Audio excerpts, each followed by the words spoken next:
Me llamo Estela, tengo 38 años y soy cardióloga en uno de los hospitales más prestigiosos de Madrid. Aquella tarde de martes, Madrid fue golpeada por un aguacero repentino. No era la típica llovizna de finales de agosto, sino un diluvio normal, con un viento que barría la Gran Vía como si la propia ciudad estuviera intentando retenerme allí. Salí del Hospital Universitario La Paz más tarde de lo habitual. Mi bata de quirófano todavía olía a antiséptico, y mi mente estaba exhausta después de una cirugía de 8 horas a un paciente de las fuerzas de seguridad herido en un accidente de tráfico. Mientras conducía por la zona de Salamanca, la lluvia se volvió tan intensa que, incluso con los limpiaparabrisas a toda velocidad, no daban abasto. No tuve más remedio que girar hacia una cafetería familiar cerca de la calle Serrano, un lugar donde me había detenido incontables veces después del trabajo solo para respirar unos minutos antes de volver a casa. Empujé la puerta y una pequeña campanilla tintineó en medio del cálido aroma a café tostado. Y entonces, en exactamente un segundo, mi mundo se congeló. En un rincón sombreado cerca de la ventana, estaba mi marido, Damián, el director de una gran aseguradora. Y no estaba solo. Una mujer rubia estaba completamente sentada sobre su regazo, sus brazos alrededor de su cuello, su cuerpo presionado contra el suyo como si ese fuera el único asiento que conociera. Su mano reposaba en el vientre de ella, no un toque casual, sino la intimidad familiar de quienes habían hecho esto demasiadas veces. Cuando él levantó la mirada y me vio, su rostro palideció al instante. Vi su garganta contraerse, como si le hubieran dado un puñetazo que le hubiera cortado la respiración. La mujer en su regazo se quedó paralizada en el momento en que sintió el cambio. Inclinó la cabeza para mirarle, frunciendo ligeramente el ceño, susurrando. «Damián, ¿qué pasa?» Él no respondió. Ella volvió a preguntar, su voz más aguda ahora, pero los ojos de él seguían fijos en mí, como si estuviera paralizado. Al tercer intento, sin obtener respuesta, siguió su mirada. Y en ese mismo instante, su rostro perdió el color, los ojos muy abiertos por el pánico. Saltó de su regazo como si la hubieran electrocutado. Su taza de café se estrelló contra el suelo con un estrépito que perforó el murmullo de la concurrida cafetería. Y fue entonces, justo entonces, que no pude creer lo que veían mis propios ojos. Di 2 pasos hacia atrás cuando me di cuenta de quién era. Raquel. Raquel, la mujer prometida a Gabriel. Gabriel, mi mejor amigo desde el instituto en Madrid, quien me había apoyado en los momentos más difíciles de mi vida. Me quedé inmóvil, di un paso atrás por reflejo, mi mente en blanco, pero cada pieza encajó con cruel precisión. Entendí en ese momento que esto no era solo la traición de mi marido. Era una traición por capas entre 2 familias, 2 de las relaciones más cercanas en las que jamás había confiado. En medio de una cafetería llena de gente, no me quedé ni un segundo más. No me acerqué, no pregunté, no grité como la gente siempre imagina que haría una esposa traicionada.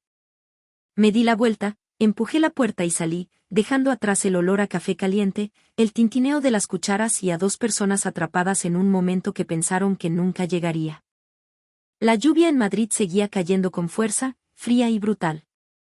Cuando subí a mi coche, la lluvia golpeaba el parabrisas con tanta violencia que ya no necesité la radio.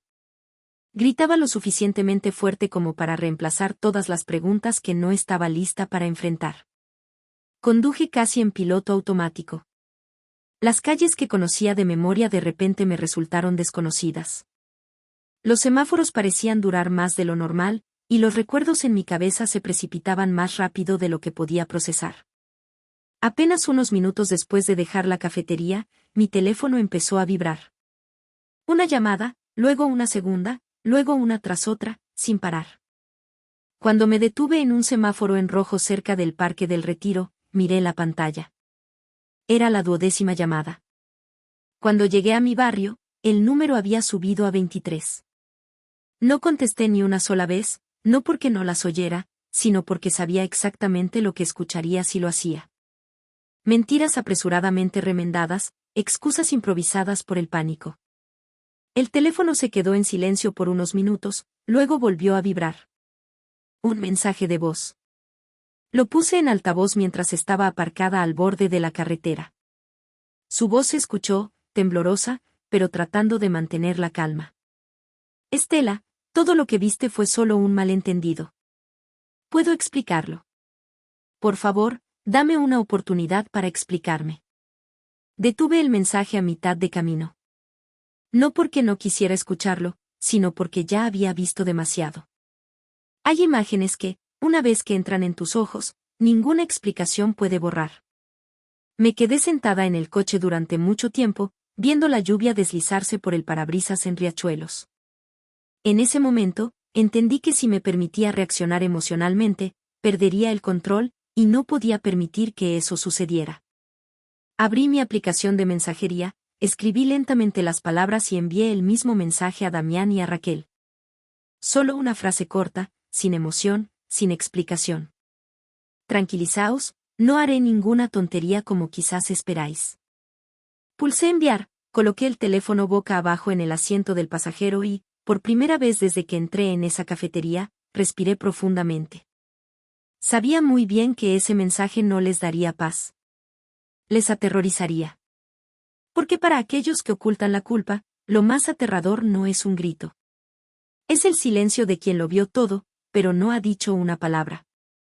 Yo lo sabía, y pronto ellos también se darían cuenta. El mensaje que acababa de enviar no era un consuelo.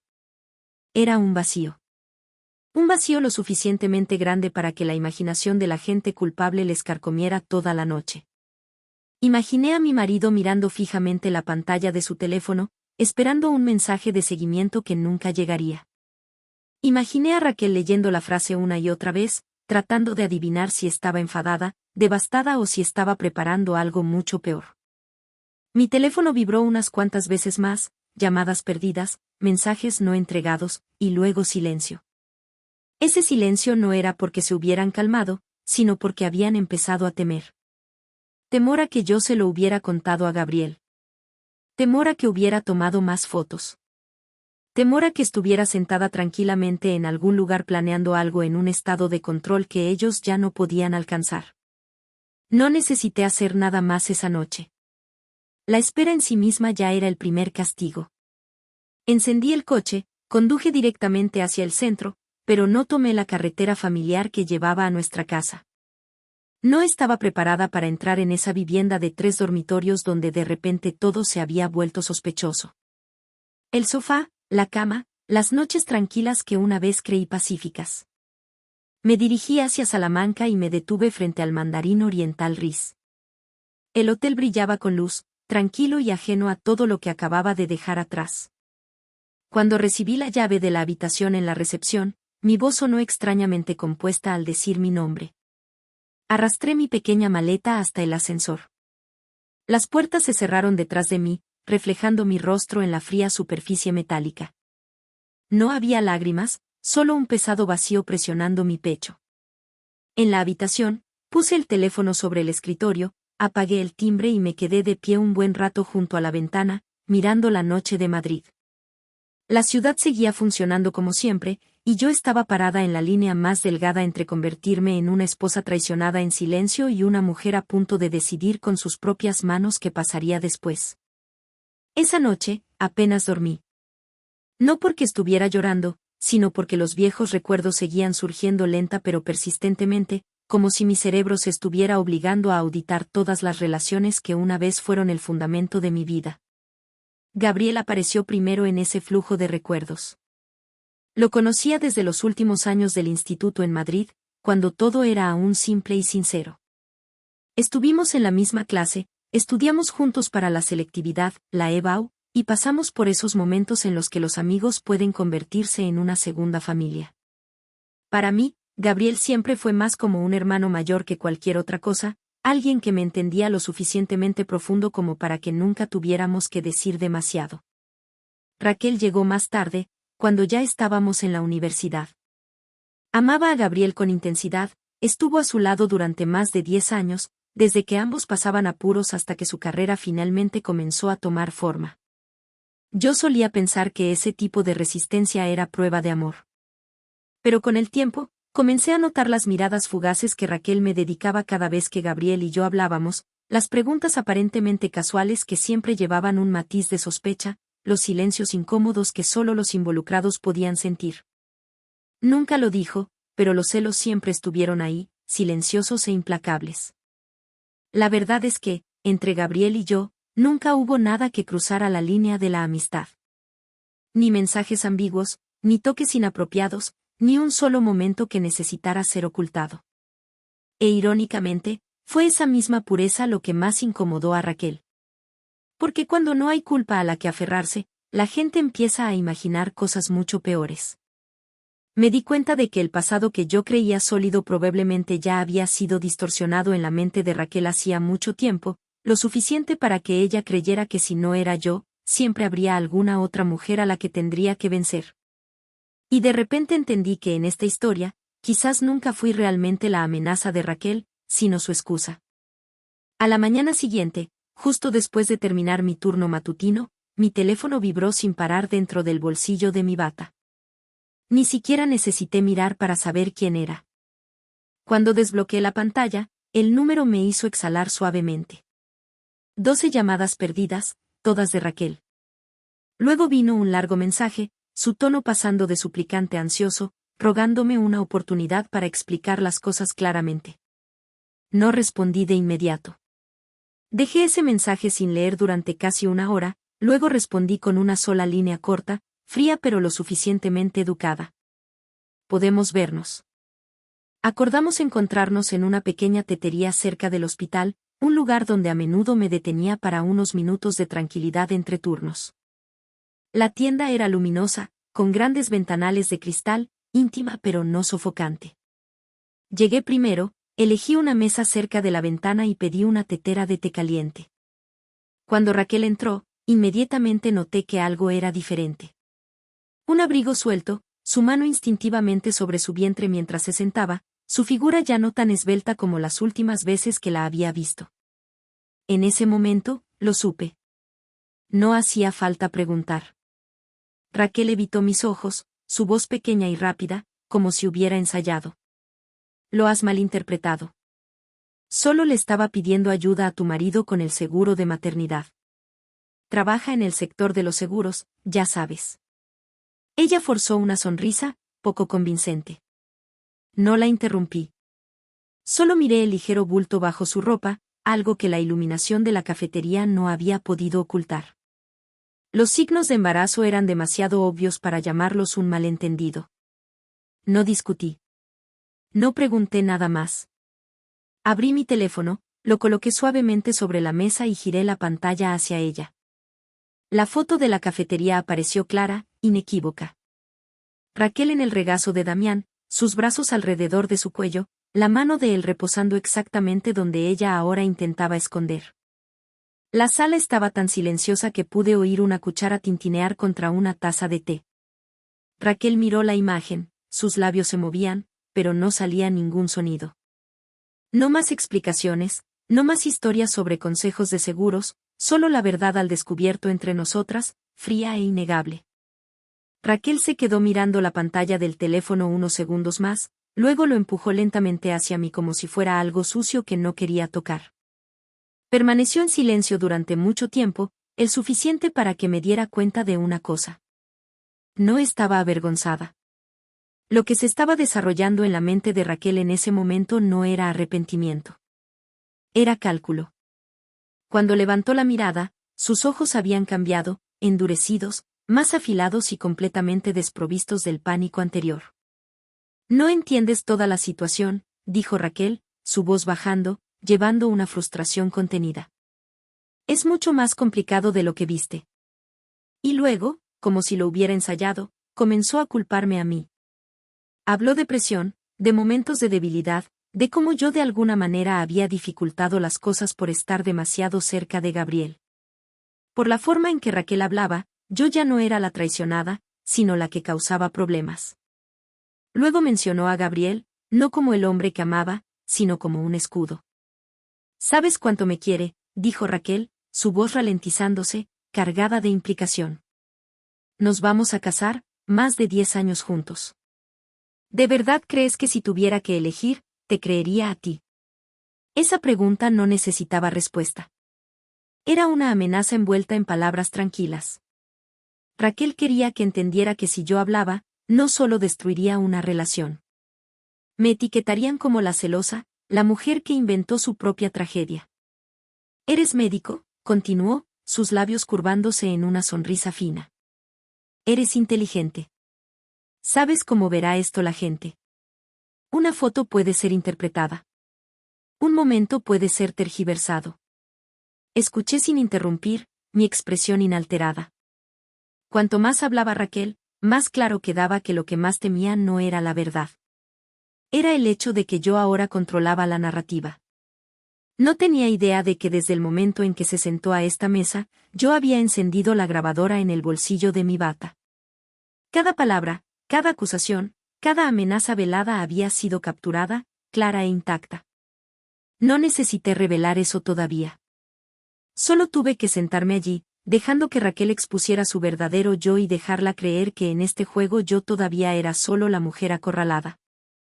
A la mañana siguiente, dejé el hotel antes de lo habitual y conduje hasta el consultorio de mi terapeuta en el barrio de Lavapiés, un lugar que había visitado algunas veces durante los años más estresantes de mi carrera como cardio. La sala familiar, la luz suave y el tenue aroma a aceites esenciales contrastaban con el caos que se desarrollaba en mi mente.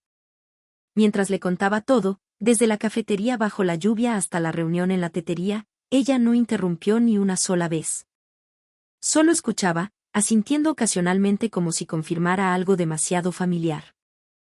Cuando terminé, hizo una pausa de unos segundos y luego hizo una pregunta muy lentamente, muy claramente. ¿Ves el patrón? La miré a punto de responder. Cuando continuó, su voz era tranquila, pero firme. Este es un patrón clásico de manipulación. Comienza con súplicas para ganar tiempo. Cuando las súplicas ya no funcionan, cambian a la culpa para hacer que la víctima dude de sí misma. Y cuando ambos fallan, el paso final es siempre una amenaza. No de violencia, sino de miedo. Miedo a ser aislada, malentendida o vista como la destructora. Mientras hablaba, sentí que algo se movía ligeramente en mi pecho. No dolor, sino claridad. Le hice la pregunta que me había atormentado toda la noche. Debería decírselo a Gabriel ahora mismo. Ella negó suavemente con la cabeza. Dijo que no era porque Gabriel no mereciera la verdad, sino porque la verdad debe llegar en el momento oportuno. Sin pruebas irrefutables, hablar solo convertiría todo en una disputa emocional donde el manipulador tiene la sartén por el mango. Me aconsejó que esperara, que observara, que les dejara seguir revelándose, y lo más importante, que no permitiera que la emoción impulsara mis acciones. Salí del consultorio de la terapeuta sintiéndome completamente diferente a cuando entré. El dolor seguía ahí, pero ya no me controlaba.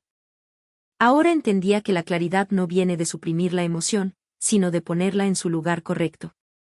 Y por primera vez desde la lluvia en la cafetería, supe exactamente lo que estaba haciendo, y porque no se lo había contado a Gabriel todavía, al menos por ahora. Regresé al hotel, cerré la puerta tras de mí, por primera vez en días, abrí mi portátil con un propósito muy claro. No para evadirme, ni para lamentarme, sino para examinar los números. La única cosa en este matrimonio que nunca había aprendido a mentir. Inicié sesión en la cuenta conjunta que Damián y yo compartíamos, la que rara vez revisaba porque siempre asumí que se usaba para gastos familiares rutinarios. Pero a los pocos minutos de desplazarme por los extractos, me di cuenta de cuánto tiempo había sido explotada esa confianza. Ciertos cargos comenzaron a repetirse con extraña regularidad. Hoteles de lujo en Madrid y Barcelona reservados las noches en que yo estaba de guardia o en conferencias médicas. Un viaje silencioso a las Islas Canarias. Ninguna foto. Ninguna historia compartida en casa. Y luego una transacción que me hizo detenerme por mucho tiempo. Loewe Chanel, 11.500. No era un regalo de cumpleaños que yo hubiera recibido. No era un artículo que yo hubiera elegido. Era para otra persona. Pagado con nuestro dinero compartido de una manera tan casual que era descarada. Seguí desplazándome. Aparecieron 2 transacciones más, separadas por unas pocas semanas, ambas en el mismo lugar. Una clínica ginecológica privada. Mi corazón se ralentizó por un latido. Como cardióloga, estoy entrenada para leer números, cronogramas y detalles aparentemente dispersos para formar una imagen más grande. Y en ese momento, todo comenzó a conectarse de una manera escalofriantemente coherente. El momento de esos pagos coincidía con cuando el cuerpo de Raquel comenzó a cambiar, coincidía con los días que Damián afirmó tener viajes de negocios urgentes, coincidía con el periodo en que yo, en mi ingenuidad, todavía creía que estaba viviendo en un matrimonio normal. Me recosté en mi silla, mirando la pantalla. Un pensamiento que nunca me había permitido albergar ahora afloró con una claridad inquietante, imposible de evitar. Si Raquel está embarazada y si estos gastos no tienen nada que ver con Gabriel, entonces la posibilidad más probable, más lógica, es que el niño no sea de él, sino de mi marido. No necesité sacar conclusiones todavía. Solo necesité recordar este sentimiento. El momento en que la duda dejó de ser emoción y se convirtió en una hipótesis que exigía pruebas. Y supe que a partir de ese momento, no solo escucharía las historias que contaban. Seguiría el rastro de la verdad, un número a la vez. Mientras los hechos financieros comenzaban a alinearse en mi mente, un viejo recuerdo resurgió con repentina claridad. Hace unos meses, durante un chequeo de rutina en el hospital donde trabajo, Gabriel y yo charlamos brevemente después de su cita. Casualmente mencionó a Raquel con un matiz de inquietud en su voz. Dijo que ella había cambiado mucho últimamente, vistiéndose de manera más atrevida, usando maquillaje más fuerte, utilizando perfumes caros que antes solía despreciar por ostentosos. Lo más notable, Raquel había comenzado a llevar bolsos de marca que superaban con creces lo que su trabajo en la joyería podía permitirse razonablemente. Cuando Gabriel preguntó, ella simplemente se rió y dijo que eran regalos de clientes leales. En ese momento, no le di mucha importancia. Pero ahora, con todas las piezas comenzando a encajar, entendí que Gabriel pudo haber sospechado algo. Simplemente no quería creerlo. Y esa misma negación había permitido que todo se extendiera hasta este punto. Me senté durante mucho tiempo junto a la ventana del hotel, viendo los coches circular por las calles de la Madrid nocturna, y me di cuenta de algo muy claramente. Lo que me impulsaba ahora ya no era el dolor. Era la necesidad de más pruebas. No para alimentar mi ira, sino para no dejarles margen para negar la verdad. Sabía que los teléfonos son a menudo los archivos más reveladores de la culpa. Los mensajes pueden eliminarse, las palabras negarse, pero los rastros digitales siempre permanecen. Necesitaba un plan lo suficientemente tranquilo como para desarmarlos. Primero envié un mensaje a Raquel, diciendo que había reflexionado y decidido perdonar, que no quería herir a Gabriel y que quería que todo terminara aquí. Utilicé las palabras más suaves que pude escribir. No porque la creyera, sino porque necesitaba que ella me creyera a mí. No mucho después, Damián me devolvió la llamada. Su voz estaba tan aliviada que casi me reí. Esa tarde llegó al Mandarín Oriental Riz con un enorme ramo de flores, interpretando a la perfección el papel del marido arrepentido. En el camino a casa, habló mucho sobre el futuro, sobre arreglar las cosas, sobre cómo deberíamos dejar todo atrás. Escuché, asentí cuando fue apropiado, me quedé en silencio cuando fue necesario. Sabía que cuando alguien piensa que ha escapado, es cuando más baja la guardia. Esa noche, cuando llegamos a casa, todo parecía inquietantemente familiar. El salón, el dormitorio, la cama, todo era lo mismo, excepto yo. Cuando mi marido se metió en la ducha, con el sonido constante del agua corriendo de fondo, cogí su teléfono con una calma sorprendente.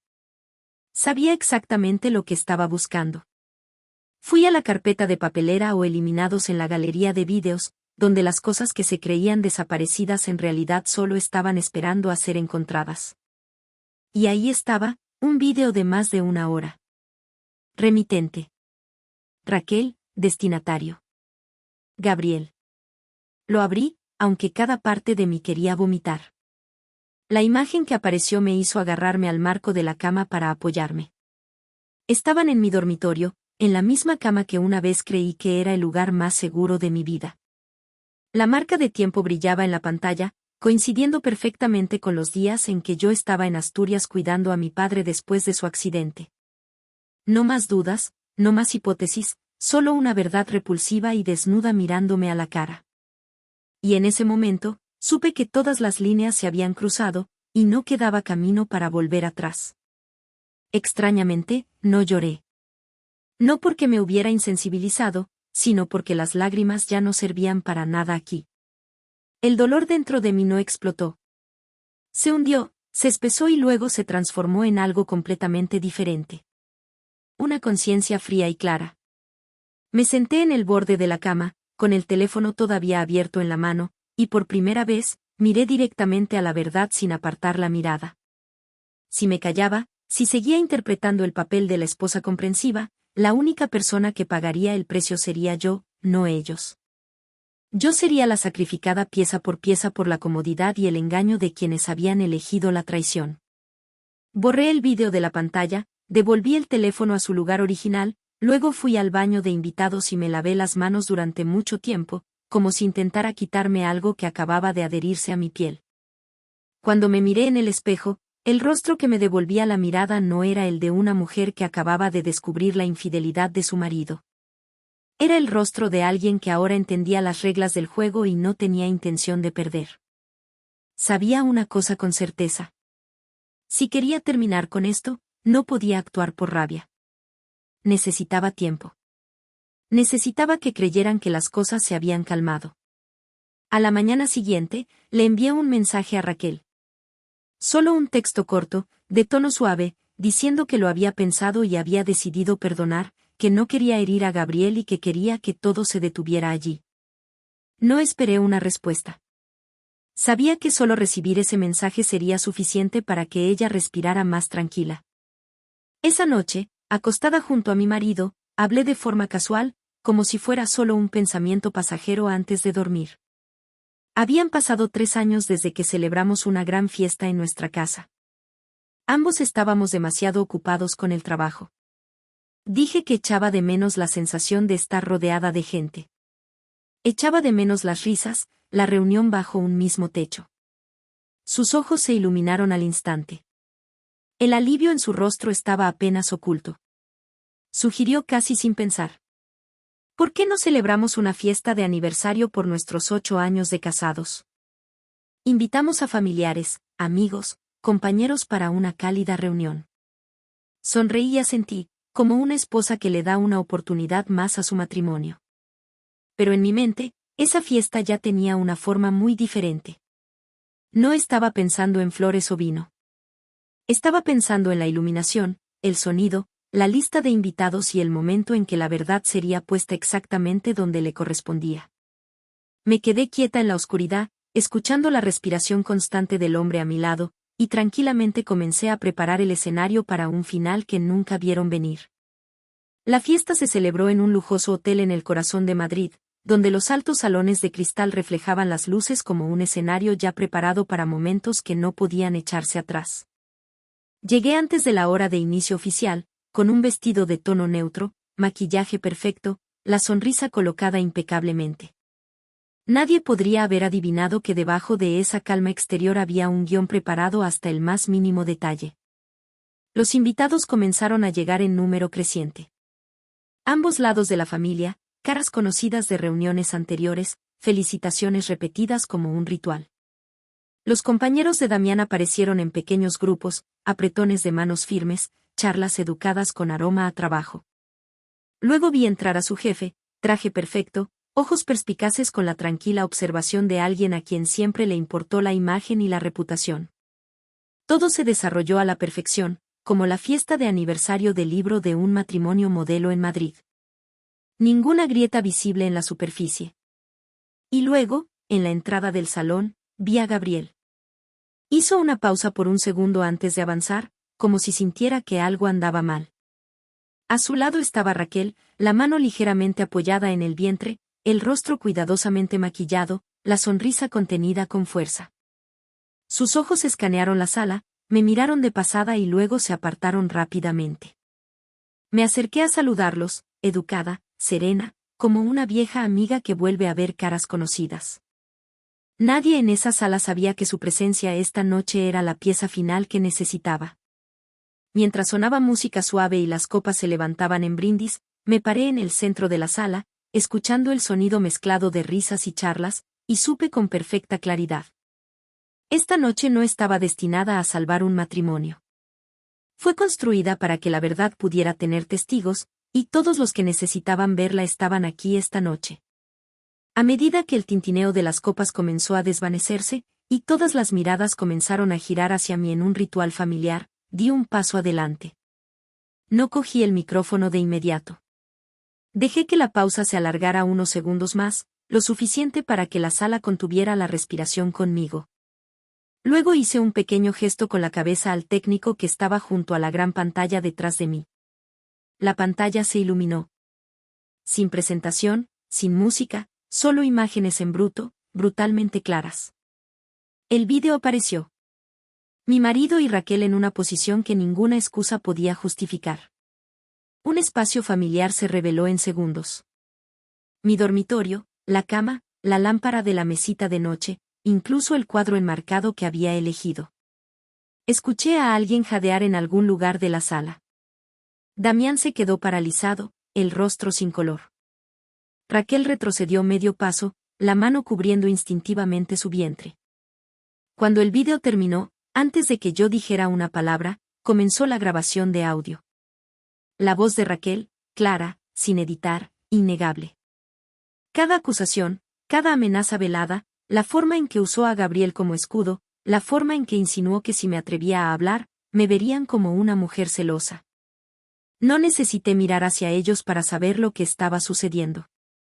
La cabeza de Gabriel inclinada, los puños cerrados, como si intentara mantener unido algo que acababa de hacerse añicos dentro de él. Cuando terminó la grabación, respiré profundamente e hice un último gesto. En la pantalla, apareció un documento. Simple blanco y negro, sin emociones. El resultado de una prueba de ADN. El nombre de Damián claramente marcado como padre biológico. El número 99% circulado en negrita como un veredicto que no necesitaba más explicaciones. Oí caer un vaso. Alguien se tapó la boca. Otro se giró para mirar al jefe de Damián como esperando su reacción. Todo el salón se quedó en silencio. Ni un susurro, ni un murmullo. Solo el silencio pesado de quienes acababan de presenciar la verdad expuesta por completo, irreversiblemente. Me quedé allí bajo las luces, sin temblar, sin llorar, y lo entendí. A partir de este momento, esta historia ya no pertenecía a las palabras de nadie. La verdad había hablado, y había hablado lo suficientemente alto como para que nadie pudiera fingir que no la había escuchado. El silencio duró unos segundos más antes de que Gabriel diera un paso adelante. No me miró a mí primero. Miró directamente a Raquel. Esa mirada ya no era la de un hombre a punto de casarse, sino la de alguien que acababa de despertar de un largo y tóxico sueño. Su voz era profunda, clara, firme. Anunció que la boda quedaba cancelada. No pidió permiso, no dio más explicaciones, solo una frase, suficiente para cortar más de 10 años de vínculo delante de una sala llena de gente. Raquel se quedó paralizada, los labios moviéndose como si intentara decir algo, pero nadie esperó a que hablara. Todo lo que sucedió después fue más rápido de lo que esperaba. Los susurros ya no se reprimieron. Los teléfonos salieron. Las miradas cambiaron en minutos. Para alguien que vivía de la imagen como Raquel, este fue el verdadero colapso. La noticia se difundió por su círculo social tan rápido que no pudo reaccionar a tiempo. Su trabajo en la joyería, del que una vez se sintió tan orgullosa, se perdió solo unos días después, terminado por una llamada telefónica corta y fría. La reputación que había construido cuidadosamente se desmoronó más rápido de lo que cualquier explicación podría salvar. En cuanto a Damián, no necesitó esperar hasta la mañana siguiente para comprender las consecuencias. Su jefe se había ido de la fiesta temprano, con el rostro lleno de decepción e ira inconfundibles. Un jefe de departamento en una compañía de seguros no puede sobrevivir después de ser expuesto públicamente por mala conducta moral, especialmente cuando se desarrolló frente a compañeros y clientes. Unos días después, fue despedido. Sin discusión, sin negociación. Todas las puertas que una vez creyó seguras se cerraron una por una. Me quedé en medio de toda esa ruina. no triunfante, ni vacía. Simplemente sentí una cosa con clara lucidez. Cuando la verdad se pone en su lugar legítimo, no necesita que yo haga nada más. Los traidores se desmoronan bajo el peso de sus propias acciones. Y por primera vez en mucho tiempo, supe que ya no estaba en el ojo de la tormenta. Había salido de ella. Presenté la solicitud de divorcio no mucho después, una mañana extrañamente tranquila en Madrid. No hubo lágrimas, ni dudas, solo una firma colocada exactamente donde tenía que estar, como si estuviera completando un procedimiento necesario para seguir viviendo. Dejé la casa de 3 dormitorios con jardín, una vez llamada hogar, y me mudé a un apartamento más pequeño y ordenado, justo lo suficiente para mí y el silencio que había descuidado durante demasiado tiempo. El nuevo espacio no llevaba viejos recuerdos. Me dio una sensación de ligereza, como un respiro profundo después de contener la respiración durante demasiado tiempo. Cuando las cosas comenzaron a calmarse, hice algo que había soñado durante años, pero que seguía posponiendo debido al trabajo y responsabilidades sin nombre. Visité la protectora de animales en Madrid, donde el olor a desinfectante se mezclaba con los ladridos familiares de vidas que esperaban otra oportunidad. No buscaba nada específico. Solo sabía que estaba lista. Y entonces lo vi. Un perro de raza grande, firme en su postura, ojos tranquilos, cuidadosamente entrenado, pero aún con la mirada cautelosa de un pasado que había sido abandonado. Nos miramos durante mucho tiempo, como si ambos entendiéramos que habíamos soportado suficiente dolor como para apreciar verdaderamente el vínculo que importa. 2 días después, la protectora me llamó. Volví y lo llevé a casa. Por primera vez en años, ya no regresaba a mi apartamento sola. La vieja casa fue vendida no mucho después. 3 meses más tarde, el juzgado emitió su fallo final. Cada uno de nosotros recibiría el 50% de los bienes según el convenio regulador. Sin sesgos, sin lástima. Salí de la sala con una sensación de plenitud, no por el dinero o el resultado, sino porque no me había perdido en el proceso. Cuando todo se hubo calmado, me senté junto a la ventana de mi nuevo apartamento, con mi perro apoyado a mis pies. La ciudad de Madrid se extendía ante mí, y entendí algo muy claro, muy simple. La verdad no necesita gritar. Desmantela a los mentirosos por sí sola. 6 meses después de que todo se derrumbara, mi vida no volvió al ruido. Simplemente mejoró. Tranquilamente, día a día. Fui nombrada jefa del departamento de cardiología, no por mi historia personal, sino por los casos difíciles que había seguido hasta el final, la investigación clínica que nunca había abandonado y los largos turnos de noche en los que me quedé solo para asegurar la seguridad de mis pacientes. Cuando recibí el nombramiento, no sentí que hubiera ganado nada. Simplemente sentí que mis capacidades finalmente habían sido colocadas donde correspondían, no eclipsadas por un matrimonio que una vez me había agotado la vida. El trabajo me llevó más lejos. Comencé a asistir a congresos de cardiología por todo el país. Sevilla, Bilbao, y luego Valencia. En un simposio avanzado en Valencia, en medio de largas mesas redondas y diapositivas repletas de datos, conocí a David. No me impresionó por el encanto, sino por la forma en que escuchaba. Nos paramos uno al lado del otro después de una presentación, luego nos sentamos y hablamos primero sobre nuevas técnicas intervencionistas, sobre casos complejos, sobre las decisiones difíciles que solo alguien en nuestro campo podía entender. La conversación duró toda una tarde, y ninguno de los dos notó el paso del tiempo. No sé cuándo comencé a amar a David. No hubo un flechazo, ni promesas apresuradas, solo la calma que venía de hablar con alguien que no me hacía sentir que tenía que estar a la defensiva, que no necesitaba que le explicara mi pasado. Cuando me di cuenta, sonreí suavemente. No por un nuevo amor, sino porque supe que realmente había entrado en un nuevo capítulo de la vida, uno en el que ya no amaba por carencia o miedo, sino desde un lugar de plenitud y libertad que yo misma había construido. 1 año después de conocer a David en ese congreso, nos casamos en una ceremonia pequeña y sencilla, sin fanfarrias, solo con aquellos que realmente entendían y nos deseaban lo mejor. Sin votos dramáticos, ni grandes declaraciones, solo 2 personas adultas que habían sobrevivido a sus propias penas de amor, eligiendo permanecer juntas por respeto y paz. 2 semanas después de la boda, descubrí que estaba embarazada. Recuerdo ese momento tan vívidamente. No pánico, ni miedo, solo una quietud llena de gratitud. David me abrazó durante mucho tiempo, luego decidió mudarse a Madrid permanentemente. Sin dudarlo, sin necesidad de persuasión, como si fuera lo más natural del mundo. Las mañanas que siguieron comenzaron a cambiar. David se levantaba temprano, preparaba mi desayuno favorito, abría las ventanas para dejar que la luz del sol inundara nuestro pequeño apartamento mientras yo me sentaba a la mesa, con la mano en el vientre, escuchando a la ciudad despertar lentamente. Los fines de semana, íbamos juntos al centro de rescate de perros, haciendo pequeñas cosas, paseando perros, limpiando jaulas, donando comida, pero me llenaban de una manera que no esperaba. Mi perro siempre caminaba a nuestro lado, tranquilo y leal, como si él también entendiera que esta familia se construyó sobre elecciones amables. 8 meses después, di a luz a una niña. Tenía los ojos de David, profundos y gentiles, pero su nariz y boca se parecían tanto a las mías que me reía cada vez que la miraba. No fue un milagro. Fue simplemente el resultado natural de una vida finalmente encauzada. En esas primeras noches, mientras ella dormía en su cuna, mi perro se acostaba a su lado, inmóvil, vigilando tranquilamente su sueño como un viejo soldado que había encontrado una nueva razón para quedarse. Me quedé allí en la tranquila habitación de una noche de Madrid, mirando a mi pequeña familia, y entendí algo maravillosamente simple.